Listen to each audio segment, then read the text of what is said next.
Follow her. She is the head until I return. Her word is my word. Arriving in Seoul was like landing on another planet.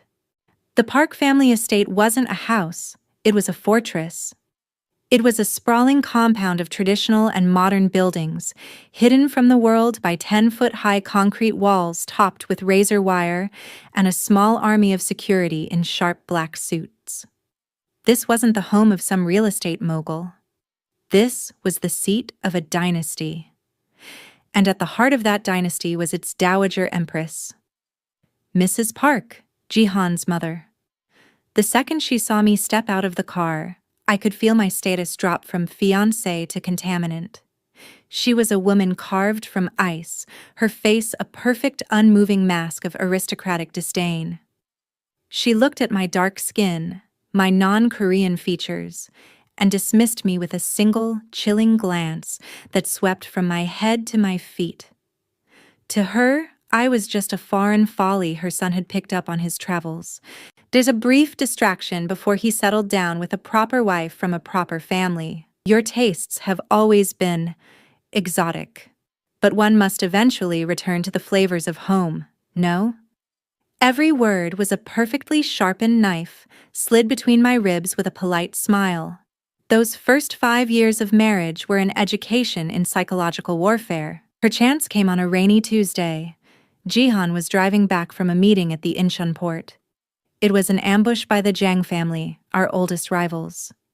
A dump truck, stolen an hour earlier, blew through an intersection and T-boned his armored sedan. The call from his chief of security, Mr. Choi, was the coldest moment of my life. I found Jihan in the ICU, broken and unconscious, a web of tubes and wires connecting him to machines that were breathing for him. The doctors said he had a severe traumatic brain injury. He was alive, but he was gone, trapped in a deep coma. We had no idea when or if he would ever wake up, I said, my voice rising, turning to face the assembled men. She's right. I am.